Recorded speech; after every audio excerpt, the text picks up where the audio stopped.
Hi everybody, it's Mr. Sherry. It's good to be with you all today. I am going to be talking to you guys about picking a sponsor for confirmation. Just so you know, I'm with my two kids.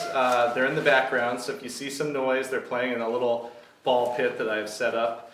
And so if you see them playing in there or jumping out of the ball pit, it's not part of the show. It is spontaneous.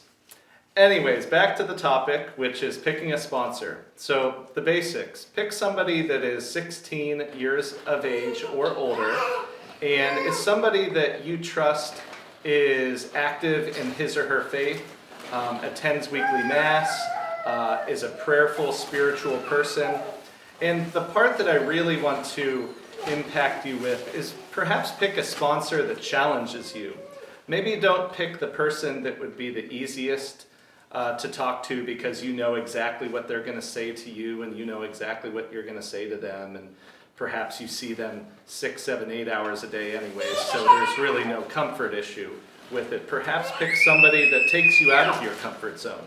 So my personal story, I'll keep it brief and short. I picked a man named Stan Zinn, and Stan was in the choir at my church growing up. And Stan was and still is today, the best friend of my dad. And I'm wearing a Titleist golf hat today. And Stan and I and my dad, we would play golf just about every single Friday in the summertime. And I remember Stan being such a deep guy and philosophical guy. And during our confirmation journey together, we had to answer 100 questions about the Catholic faith, and this is pre-cell phone and pre-computers being readily available.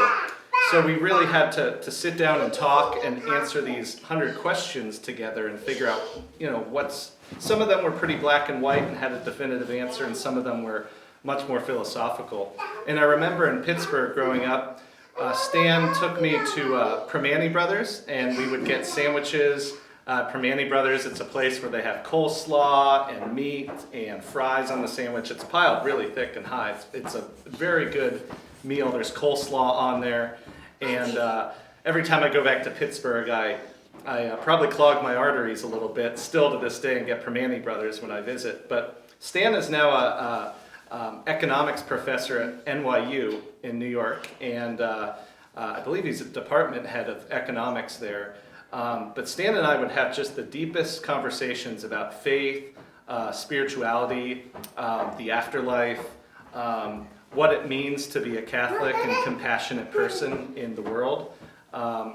And he wasn't necessarily like the easiest person to talk to in that I knew everything that he was going to say, or certainly it wasn't a boring conversation. It was a challenging conversation. He asked really good questions, and I just remember getting a lot out of these conversations with Stan. And still to this day, we chat a few times a month, whether through text or email, just to see how our families are doing. And I know that he still visits with my dad in Pittsburgh, and they play golf together a lot. So the point in that story is I just want you to challenge you to pick somebody who might not be the easiest person, but somebody who's readily involved when they're in their faith, somebody who is a parishioner actively somewhere at a church, at a Catholic church, and someone who you think will help you grow in your faith and will stand there with his or her right hand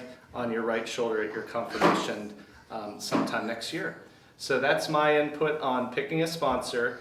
And you have the summertime and some good time here, some downtime to think about a really good person for you. And I believe that one of the rules is you cannot pick a mom or a dad to do that. So rule that out right away. Anyways, you've seen my daughters in and about this video, and so I'll say goodbye. And again, I'm Mr. Sherry, and I hope you have a good rest of your day.